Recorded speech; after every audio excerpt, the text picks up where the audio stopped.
Je m'appelle Jean-Yves Lebert, je représente ici Green Cross France et Territoires, qui est une ONG écologiste fondée en 1994 par Mikhail Gorbatchev. Nous sommes extrêmement actifs sur les sujets du moment, comme vous pouvez bien vous en douter. Donc la question de transition écologique, de réorganisation, récréation du monde, etc. Et donc j'ai eu la joie d'inviter mon amie Sylvie Rosrouard, qui est une spécialiste du récit, aussi bien dans l'audiovisuel que dans la télévision, etc. Donc sur tous les supports vidéo notamment. Et nous avons eu envie d'échanger ensemble sur les liens entre le récit, la question de la transition écologique, la question de l'héroïsme pendant cette période complexe pour l'humanité, et essayer de trouver ou de découvrir ensemble les vertus qui nous permettront de franchir ce cap complexe. Donc Green Cross a un axe assez clair dans l'accompagnement de la transition écologique. Le motto est de la vulnérabilité à la résilience. Donc la résilience, nous en avons déjà un peu parlé tous les deux. C'est un peu l'étoffe des héros, la résilience. Donc c'est extrêmement intéressant dans le cadre du récit. Et le partage de solutions pour changer le monde et le réorienter vers quelque chose qui soit favorable pour l'humanité. Ce que nous avons appelé chez Green Cross les secrets. Alors c'est un acronyme en fait, secret, qui signifie solutions écologiques, concrètes, réplicables et efficaces de transition soutenable. C'est un peu complexe, mais en fait l'idée c'est de coller autant que possible avec l'agenda 2030 et les 17 objectifs du développement durable qui renferment ces concepts et sur lesquels nous nous appuyons pour analyser les situations et analyser les solutions qui peuvent être présentées, dont nous essayons toujours de faire la promotion à partir du moment où elles peuvent avoir un intérêt dans le sens de la transition écologique. Alors, Sylvie, nous avons une situation en ce moment qui est assez connue dans le monde du récit, qui est le climax, ou le climax, comme tu vas vouloir nous le dire. Donc, est-ce que tu peux nous parler de cette situation particulière dans le récit ? Alors, le climax, c'est le moment où tout se bouscule pour le héros, où il est en plein dilemme sur deux valeurs. Et il peut se situer à l'intérieur d'une scène, d'un acte, et bien plus largement, évidemment, il est la pointe de tension dans un film, un documentaire, enfin, en général, un film. Et c'est là que le dénouement va commencer à pouvoir s'articuler. Le climax, c'est le paroxysme dans nos vies. Et effectivement, là, puisque le temps presse, on est donc dans un effet de climax sur notre histoire civilisationnelle de nous tous, notre scénario collectif. C'est pour ça qu'on a essayé de coller les éléments de levier scénaristique à ce que nous sommes en train de vivre, parce que finalement, la trajectoire humaine, individuelle et collective, elle s'inscrit dans un ressort dramaturgique qui est toujours le même. C'est pour ça que les mythes l'ont retracé, c'est pour ça qu'il y a des grands archétypes de récits incontournables. On n'y échappe pas. Alors, nous avons donné ce titre à cet échange il y a peu de temps, et il y a eu une coïncidence relativement remarquable qui est venue de l'Europe 48 heures après que nous ayons choisi ce titre, qui est le fait que la revue d'Europe Écologie Les Verts et des députés européens d'Europe Écologie Les Verts s'appelle Climax. Et c'était assez surprenant, c'est assez amusant et étonnant de voir que le politique au niveau européen appréhende le sujet de la même manière, avec les mêmes mots et avec la dimension européenne. Alors, La question donc, qui se pose pour nous, parce que on est en train, chez Green Cross, on essaie de trouver les solutions. Quelles sont les solutions pour tout un chacun en termes d'éthique, quelles sont les vertus à mobiliser pour être les héros de ce récit, à la fois des héros individuels dans le récit et aussi de s'engager dans l'héroïsme collectif dont nous avons besoin pour franchir cette étape difficile pour l'humanité. Et donc, chez Green Cross, on a une certitude, nous, c'est le passage de la vulnérabilité à la résilience. Ça, c'est vraiment le programme du moment. Et la notion de résilience est une notion qui est un peu récente, qui est apparue au début du XXe siècle, au début du XXIe siècle, pardon, fin du XXe.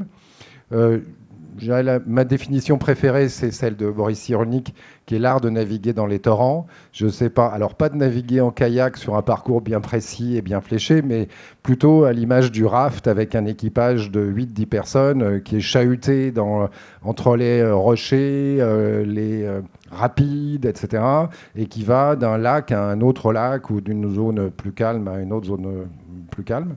Et ce parcours-là qui est héroïque d'une certaine manière. Et donc, effectivement, de ton point de vue, est-ce qu'on peut dire que la résilience, c'est effectivement l'étoffe des héros? C'est un peu le sujet. Oui, parce qu'elle rassemble, la résilience, les vertus qui forment le héros. C'est-à-dire le héros va devoir se dépasser lui-même. Au départ, il ne pense pas avoir de certaines compétences. C'est un être ordinaire et confronté à un événement majeur qui va bousculer sa vie et en général celle des autres. Il va se révéler des capacités qui vont du coup l'élire, faire de lui l'élu ou faire de lui le missionné pour sauver le monde. Et en ça, il va se transformer et se transcender. Ça suppose des valeurs. Le héros est une somme de valeurs que tu vas peut-être nous énoncer. Ouais. Alors, la question le héros se trouve, et dans la situation du climax où nous sommes, le héros se trouve dans une situation où le choix de l'action, la manière dont il agit, ne se fait pas de manière tout à fait ordinaire. En règle générale, sur les choix usuels dans la vie de tous les jours, on pèse le pour, le contre. C'est un choix simple, c'est dialectique, hein, c'est la thèse, l'antithèse et la synthèse. Et on fait, ce sont des choix, c'est une mécanique qui est relativement simple et opérationnelle pour les choix simples. Le héros, quand il est engagé devant une situation dramatique qui engage sa vie, qui engage son entourage, ou qui engage sa civilisation, son peuple, que sais-je, va se trouver devant quelque chose de beaucoup plus essentiel comme choix, et on ne peut pas dire que dans ces cas-là, peser le pour et peser le contre est suffisant. Donc on n'est pas dans une approche dialectique, on est sur quelque chose d'un petit peu plus complexe, et donc il y a peut-être deux expressions qui peuvent dire ça. Moi, il y en a une que j'aime beaucoup, c'est la notion de fort intérieur. La notion de fort intérieur, c'est le fort, c'est pas F-O-R-T, c'est F-O-R pour forum en latin, et qui est l'endroit où on se réunit, où on s'assoit. C'est un bel endroit où on est honoré, où toutes les décisions cruciales pour l'individu ou pour le peuple veulent se prendre. On a quelque chose d'un peu similaire qui survit jusque chez nous aujourd'hui. Alors on a les parlements qui sont de cet ordre-là et les cours d'assises où on avait autrefois le droit de vie ou de mort, où on a aujourd'hui le droit de l'enfermement à vie. Et ce sont des décisions extrêmement graves pour l'humain, et c'est un lieu, le forum, le fort intérieur, où on peut bien choisir. Toi, tu as une autre expression que tu aimes bien, c'est en ton âme et conscience. En conscience, qui est inscrite dans la loi juridique. Je voudrais revenir au héros. Le héros a rarement à choisir entre deux valeurs opposées. Tu parlais de dialectique, c'est le pour et le contre. Le héros, le film le plus ennuyeux du monde serait que le héros ait à choisir entre c'est bien ou c'est mal, entre deux valeurs qui ne sont pas du tout identiques. Pour que le film soit réussi, il faut que le héros choisisse entre deux valeurs positives de même force qui font qu'il est devant un dilemme. Et c'est ce dilemme qui suggère le débat, et c'est ce débat moral à l'intérieur de lui et que nous avons tous dans la salle en regardant le film, qui fait qu'il y a une tension, parce qu'on lutte entre deux valeurs positives. Sauver le monde, en sauver 10, en sauver 100, qui on sauve. Voilà, et c'est bien là où on est entre des valeurs positives. On continue à vivre bien, mais pas comment on fait par rapport au climat. Enfin, voilà. Donc, si je te comprends bien, le héros va devoir prendre une décision juste. C'est ça. Cette notion de justice, de justesse, de justice, il doit prendre une décision juste. Donc ça, c'est une vertu qui est extrêmement intéressante parce que ça nous engage. La résilience, c'est une vertu moderne, mais la justice, c'est une vertu très ancienne qui est décrite et qui est décrite très bien par Platon, Aristote, etc., autour de 500 ans après Jésus-Christ, avant Jésus-Christ, pardon, et dans la lignée des grands héros, des grands mythes héroïques de la Grèce ancienne.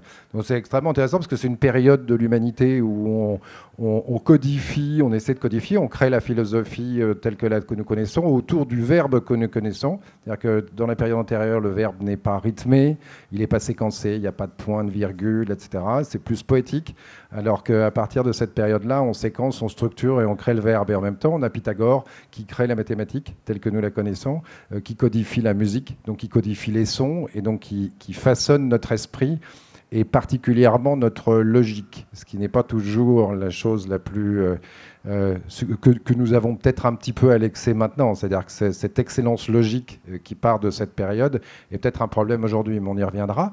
Donc, le héros se doit donc d'être quelqu'un de juste. La justice étant donc notamment on revient sur la question des assises et sur la question de ces décisions qui sont très complexes à prendre. Est-ce qu'on peut les prendre seul? Est-ce qu'on doit les prendre avec quelqu'un? Est-ce qu'on les prend en son âme et conscience? Est-ce que dans l'urgence on les prend en pesant le pour et le contre? Voilà, donc justement, la particularité de toutes ces décisions prises par des jurys dits populaires ou des assemblées qui viennent du peuple, c'est qu'elles sont rarement elles sont rarement contestées. Les décisions de jury d'assises ne sont pas mises en doute, et toutes les décisions émanant de forums populaires ou d'assemblées, entre guillemets, d'assemblées populaires, ne sont pas contestées. Donc il y a peut-être quelque chose à creuser par rapport à la suite de nos événements. Et dans l'actualité, on a cette décision qui a été prise en France sur la question de l'écologie, de créer une espèce d'assemblée tirée au sort, et dans laquelle ils peuvent très bien sortir des choses extrêmement intéressantes de la part de non-experts de la situation. Alors, pour s'engager, à la fois pour prendre les décisions, mais également pour mettre en œuvre le processus de s'engager dans une action, le héros doit faire preuve d'une deuxième vertu extrêmement importante, qui est le courage. Alors, c'est une des vertus platoniciennes, une des 4 vertus cardinales. Donc, on va y revenir sur les autres après, mais celle-là, elle est intéressante, puisque pour faire l'effort, pour dire je m'assois, je pense, je pèse le pour ou le contre, ou je suis en mon fort intérieur, en mon âme et conscience, il faut du courage. Et le courage d'agir et de se différencier, de sortir du troupeau. Donc ça, cette vertu-là, on la retrouve chez le héros, je pense. Oui, puisque le héros va être l'élu, donc il a forcément des valeurs personnelles qui dépassent celles de son entourage. Mais il y a le héros, il y a 2 formes de héros par rapport à ça. Il y a celui qui va être courageux en conscience, parce que c'est son devoir, parce qu'il a un grand esprit de responsabilité. Et il y a celui qui va y aller parce qu'il est inconscient, parce qu'il est en colère, parce que voilà. Donc il y a 2 formes de héros, et je dirais qu'on les retrouve, s'il y a des enfants, là j'en ai vu tout à l'heure, dans la guerre de Troie, ça tout le monde connaît, c'est le héros entre Hector et Achille, la différence.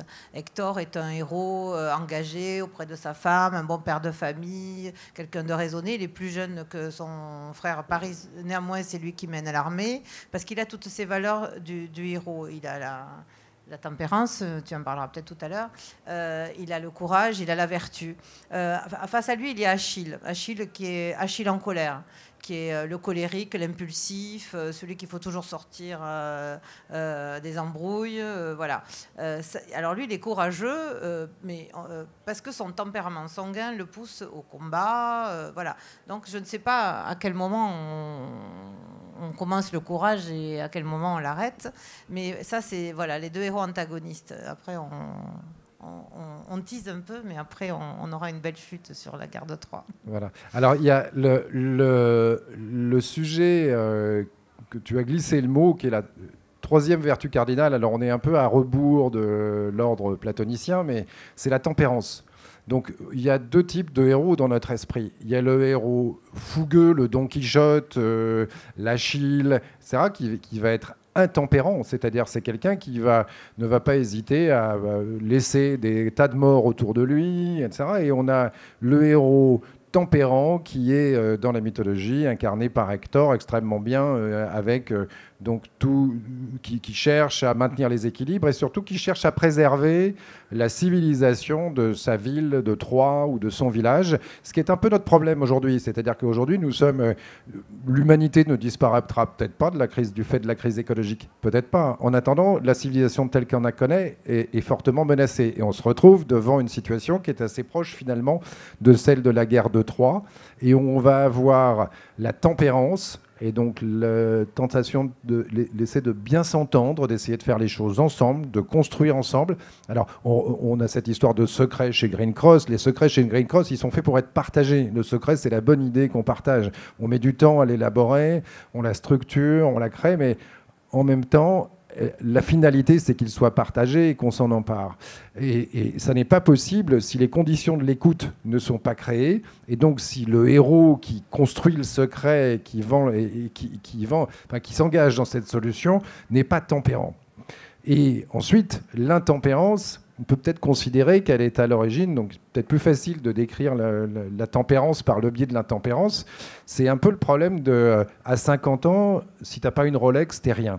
C'est un peu ça l'intempérance. C'est-à-dire c'est avoir, accumuler, sans se soucier de ce que peut faire le fait de posséder, peut produire comme effet, comme externalité négative, en particulier sur l'environnement humain, social et globalement, le fait de l'intempérance. C'est-à-dire pour avoir, je ne respecte pas l'être. Je ne respecte pas les êtres autour de moi et les autres personnages autour de moi, parce qu'il y a une notion importante là-dedans, c'est que nous sommes tous acteurs, la nature est notre champ d'exercice, mais les personnages sont divers et variés et ont de multiples formes. Donc il y a l'humain, mais il y a tous les êtres vivants dans les personnages. C'est-à-dire que nous ne sommes pas seuls comme personnages dans l'histoire. C'est les interactions. De toute façon, le scénario, c'est ça. C'est une arène dans laquelle il se passe des événements et qui résultent des interactions des personnages entre eux. Si on en revient, si on peut se faire une métaphore un peu hasardeuse sur la guerre de Troie par rapport à notre condition actuelle, ça serait que Paris, pour profiter de la beauté et du plaisir que lui procure la belle Hélène, l'enlève à un mari un peu rudoyant, rugueux, dans une contrée un peu plus lointaine, enfin en Grèce, mais dans les montagnes. La ramène à Vélu parce qu'il veut profiter de ce beau moment et déclenche avec ça une avalanche de violence qui fait que ça va engloutir sa propre ville qui était dans une civilisation avancée. Parce qu'au final, c'est quand même l'intempérant Achille qui gagne et c'est les rugueux des montagnes qui gagnent sur la civilisation élégante de Troie. Voilà, on en est peut-être là. Mais c'est hasardeux, mais si on suit un scénario, on en est là. Alors là, on a profité beaucoup, pardon, ouais. C'est ça au cas où je ne serais pas claire. On a profité beaucoup et maintenant, il va falloir de la tempérance, très certainement, parce que sans ça... Alors, on a profité beaucoup, on a profité au point d'être que notre civilisation, peut-être pas nous directement, mais nos enfants, parce que c'est une grosse préoccupation, cette notion de résilience qui nous projette dans le temps et qui nous projette dans le futur, dans nos enfants. La Déclaration des droits de l'humanité dont Green Cross a largement... contribuer à l'élaboration, instaure des droits pour nos successeurs et cette notion de permanence de l'humanité, de projection dans l'avenir, du vivant. C'est-à-dire le vivant, c'est pas aujourd'hui et maintenant seulement, c'est aussi ce que nous envoyons dans le futur comme vie. Et donc nous sommes sur une question de vie et de mort. La vertu que l'on mobilise face à la vie et la mort, c'est la prudence. C'est si je ne suis pas prudent, je risque de perdre la vie. Et donc, elle est particulièrement forte, cette prudence, comme vertu, puisque et elle est déterminante. Si on n'est pas prudent, on ne peut pas être tempérant. Elle est à l'intérieur de l'intempérance ou de la tempérance, la prudence, puisque si on ne l'a pas en perspective, on ne sait pas par rapport à quoi on se place, et surtout, on ne se place pas par rapport à l'essentiel, qui est la vie et la mort. Et on est toujours sur ces choix cruciaux. On a la justice où le collectif, la décision prise ensemble prime, et peut-être la justice la plus importante, c'est sur la vie et sur la mort. La prudence, c'est aussi des questions de vie ou de mort. Dans le cadre de Troie, Achille et son intempérance conduisent une civilisation à sa mort, et une culture à sa mort, et donc et par imprudence, finalement. C'est la dimension Paris. Imprudence. Paris, pardon. La dimension imprudente oui. Et imprudence qui entraîne la civilisation à sa disparition. Et donc nous en sommes bien là aujourd'hui, puisque finalement, c'est beaucoup d'imprudence et d'excès, d'intempérance qui nous ont conduits à la situation dans laquelle nous sommes aujourd'hui. Et donc ces mythes et ces vertus qui sont extrêmement simples, il y en a 4, on les connaît tous, on les a apprises toutes à l'école, en éducation civique, etc. C'est les 4 vertus cardinales: prudence, tempérance, courage, justice, et une 5e vertu qui est la vertu de la résilience, qui est une vertu qui nous permet de voir au-delà de notre propre génération et d'aujourd'hui, mais d'aller plus loin. C'est-à-dire ce que je fais aujourd'hui m'engage pour demain, ou engage pour demain. Ce sont 5 vertus fort simples qui sont très simples et très connues, que nous maîtrisons tous et faciles à mobiliser pour réussir ensemble la transition écologique et aller vers une nouvelle phase et une nouvelle séquence du scénario dont tu vas nous parler maintenant. Oui, juste, je vais dire un mot sur Achille. Achille, en colère, est tout au long de sa vie tempéré par sa mère. La mère, c'est la terre, c'est Gaïa. Et toute sa vie, c'est pas sa mère Gaïa, mais dans l'image de la mère, on a aussi la terre nourricière. C'est comme ça. Ça fait partie des archétypes. Au moment où il tue Hector, il fait 3 tours de char avec Hector attaché à son char, ce qui est d'une cruauté effroyable. Et sa mère, elle arrête et lui dit: maintenant, ça suffit, tu dois rendre le corps au père d'Hector, qui doit faire des funérailles. Voilà. Donc l'humanité, elle revient par le biais de la mère, du féminin d'abord, et du féminin au sens large, nourricier, la terre. Voilà. Je ne sais pas si on peut s'en servir aujourd'hui. Oui. Donc nous sommes maintenant au stade, puisque là on est en train de passer le climax. Et qu'est-ce qu'il faut mobiliser pour passer le climax? Donc il y a 5 vertus à mobiliser, qui sont relativement simples à maîtriser. Et vers quoi allons-nous là maintenant? C'est-à-dire, si on a été prudent, tempérant, courageux, juste et résilient, on a une option. Si il nous manque une des 5 vertus, on va passer sur autre chose. Donc, dans l'histoire et dans le récit, on en est où là aujourd'hui? Alors, au départ, il y a un effet déclencheur qui fait que le héros fait quelque chose. Ensuite, il se pose 1000 questions, il a un dilemme, il a des complications progressives. Et au final, dans cette crise, il grandit, il s'améliore en général, ou pas. Darvador, même Darvador s'est amélioré sur la fin. Et au point où il en est, et il solutionne le problème, on en est à la fin de l'histoire. Et alors là, il nous reste qu'une chose, il y a deux solutions. Ou c'est un film catastrophe, et puis bon, voilà, tout s'arrête, ou tout s'arrête sur une renaissance, parce qu'on ne ferme pas la porte. Le scénario, c'est des portes qu'on ouvre, et puis jusqu'à la fin, on ferme toutes ces portes qu'on a ouvertes. Pour écrire une histoire sans fin, pas le film du même nom, mais pour écrire une histoire qui va rester dans les esprits, il ne faut pas fermer toutes les portes. Et dans les astuces pour ne pas fermer toutes les portes, notamment, il y a le fait qu'un héros secondaire, par exemple, subisse une telle transformation pendant le scénario qu'à la fin, on pense que justement, il peut y avoir une suite sur ce héros parce que c'est lui qui va porter la flamme. Ça a été beaucoup utilisé dans Star Wars. Pour les jeunes et les moins jeunes. Mais parce qu'il va renaître. Il fait renaître quoi? Il fait renaître un espoir en même temps. Voilà. Je ne sais pas si tu veux rebondir là-dessus. Là, on a des héros comme ça. Nous, on a quelqu'un qu'on aime beaucoup, qui est un spécialiste du héros qui ne meurt jamais chez Green Cross, qui est Schwarzenegger, que nous aimons bien en général. On se croise... Green Cross côtoie régulièrement, pas moi, mais Green Cross côtoie régulièrement Schwarzenegger et a une proximité assez claire avec les solutions qu'il prône. Et donc le Terminator qui ne meurt jamais, qui revient toujours, etc. Et donc il y a cette notion-là. On a vraiment cette notion de capacité à renaître tout le temps. Et on renaît d'autant mieux qu'on aura mobilisé les 5 vertus dont il s'est agi avant. Et on a un personnage dans l'écologie actuelle qui peut-être qui est suffisamment atypique, qui est un héros sans bruit, ce qui passe par la petite porte, qui est une jeune femme qui est autiste, très jeune, donc un héros atypique, et qui a grandi en arrière-plan dans une communauté invisible, une communauté considérée comme étant pathologique et qui émerge comme étant probablement porteur des valeurs finalement et de toute la rigueur de la conduite sur ces 5 vertus qui sont solidement ancrée dans sa culture protestante, puisqu'elle est extrêmement proche de ces valeurs dans les pays nordiques. On est vraiment très très proche de ça. Et donc on a un petit clin d'œil côté politique là-dessus qui est intéressant aussi, puisqu'on a commencé avec le climax de Europe Écologie Les Verts, mais dans cette idée-là et dans l'idée de changer les choses, on a la liste aux européennes, et là on revient à l'Europe. Il y a cette dimension supranationale qui nous permet peut-être de nous affranchir de petites querelles locales, de petite dialectique stérile de droite-gauche, de ceci, de cela, qui est la dimension européenne. Et on trouve en même temps les écologistes européens qui lancent la newsletter Climax, et on a une liste d'un courant politique qui veut marquer une rupture par rapport aux pratiques anciennes, qui s'appelle Renaissance. Et donc nous sommes aujourd'hui dans une situation où nous avons vécu un récit, une aventure formidable avec...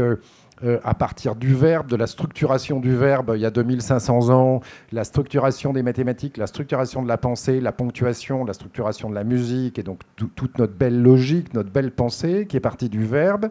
On a développé le chiffre pour arriver à une intelligence artificielle absolument bouleversante aujourd'hui, mais une intelligence artificielle qui s'appuie beaucoup sur le sémantique. Donc on revient avec le verbe, avec un rééquilibrage entre les deux, et où la Renaissance peut s'aborder, ou fait question, si on utilise bien le verbe, le nombre et 5 vertus, qui sont des moyens absolument extraordinaires de franchir cette étape difficile qui est le climax de la crise écologique.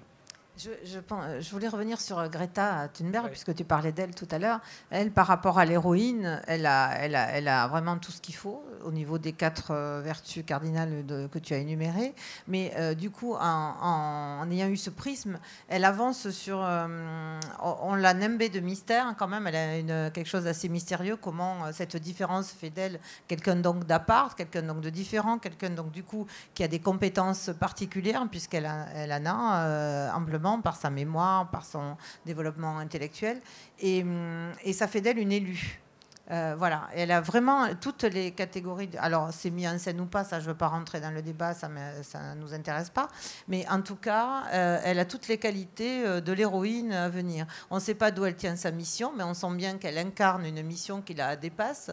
Elle la porte vraiment comme une élue. Donc là, c'est vraiment à suivre, parce que là, on a la naissance d'une héroïne qui va, comme elle le dit, pas changer les choses au quotidien. Elle n'en a pas le pouvoir, mais elle dit que le seul fait d'en parler, c'est ça. Mais on en a connu d'autres, comme ça, qui seulement en parlant ont changé le monde, parce qu'on les a écoutés, parce qu'on les a identifiés comme étant des élus avec une mission particulière qu'ils tenaient d'un certain mystère.